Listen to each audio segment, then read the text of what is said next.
们就来到了南京的总统府啊。这个地方呢，是南京基本来旅游的人打卡的必选之地。这个地方反正白天来的特点就是人从众啊，全是人，根本就拍人吧，基本就这么说吧。所以呢，就跟四子庙差不多，基本就是拍人。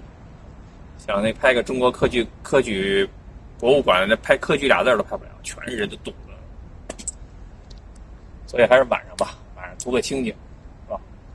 这个呢，就是它的侧门啊，总统府的侧门。